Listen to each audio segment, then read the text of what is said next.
അക്കാലത്ത് യേശു കടന്നു പോകുമ്പോൾ അന്ധനായ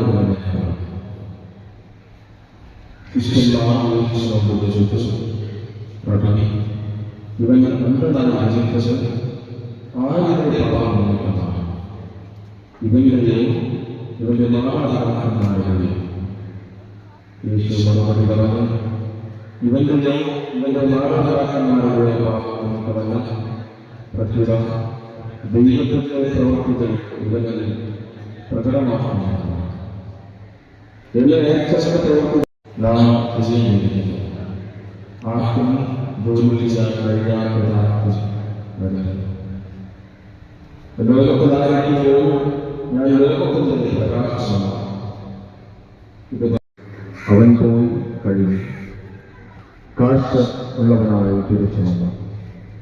അയൽക്കാരൻ അവനെ മുമ്പ് യാചകനായി കണ്ടുള്ളവരെന്ന് പറഞ്ഞു.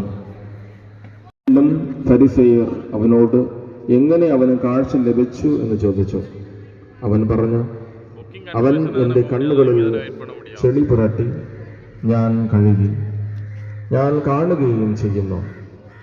ഫരിസേയരിൽ ചിലർ അതുകൊണ്ടാണ് അവൻ്റെ മാതാപിതാക്കന്മാർ അവനെ പ്രായമായല്ലോ, അവനോട് തന്നെ ചോദിക്കുവൻ എന്ന് പറഞ്ഞത്.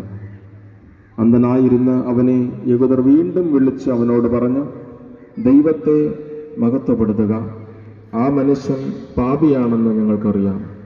അവൻ പറഞ്ഞു, അവൻ പാപിയാണോ? എനിക്കറിയാം. ഞാൻ അന്ധനായിരുന്നു, ഇപ്പോൾ ഞാൻ കാണുന്നു. അവർ ചോദിച്ചു, കർത്താവേ എന്ന് വിളിച്ച് അവൻ യേശുവിനെ ആരാധിക്കുന്നു. വിശ്വാസത്തിന്റെ വളർച്ചയാണ് ഈ അന്ധനായ മനുഷ്യനിൽ നമുക്ക് കാണാൻ സാധിക്കുക. മൂന്നാമത് ക്യാരക്ടറാണ് നമ്മൾ കാണാൻ സാധിക്കുന്നത് ഈ ഫരിസേയന്മാരാണ്. ഇവർ അത്ഭുതം നടന്നതല്ല ഇവർക്ക് സങ്കടം, മറിച്ച് ഈ അത്ഭുതം നടന്നത് ഏത് ദിവസമാണ് അത്ഭുതം നടന്നത്? സുവിശേഷത്തില് യേശു ഈ അത്ഭുതം പ്രവർത്തിച്ചത് യഹൂദരെ സംബന്ധിച്ചിടത്തോളം ഏത് ദിവസമാണത്? സാബത്ത് ദിവസം, അതായത് ശനിയാഴ്ച. അതാണ് ഇവരുടെ പ്രശ്നം. അത്ഭുതം നടന്നതല്ല പ്രശ്നം, മറിച്ച് ഈ അത്ഭുതം നടന്നത് സാബത്ത് ദിവസം. അതാണ് ഇവരുടെ പ്രശ്നം. ഇവരുടെ അന്ധത ശരിക്കും അഹങ്കാരമായിരുന്നു. ഞങ്ങൾക്ക് അറിയാം എന്ന അഹങ്കാരം.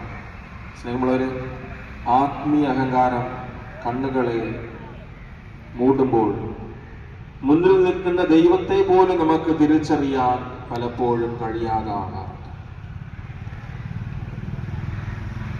നാലാമത്തെ ക്യാരക്ടർ എന്ന് പറഞ്ഞത് അവരുടെ മാതാപിതാക്കൾ. സ്വന്തം മകൻ സുഖം പ്രാപിച്ചു എന്നത്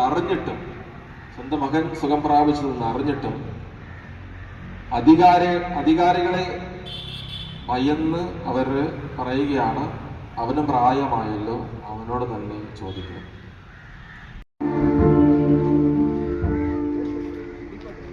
സഹോദരരെ, എന്റെയും നിങ്ങളുടെയും വഴി സർവശക്തനായ ദൈവത്തിന് സ്വീകാര്യമാകാൻ വേണ്ടി പ്രാർത്ഥിക്കുക.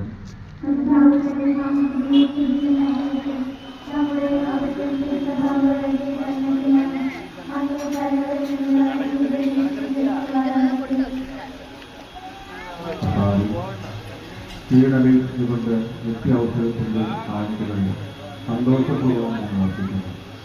അങ്ങനെ അവയെ നിങ്ങൾ വ്യത്യസ്തതയോടെ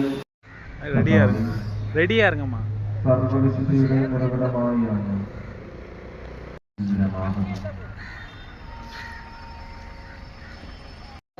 വീണ്ടും അംഗീകരിക്കുന്ന പ്രകാശനത്തിൽ സന്ദർശന്മാർക്ക് മുടക്കുകൊണ്ട് നൽകുന്നു.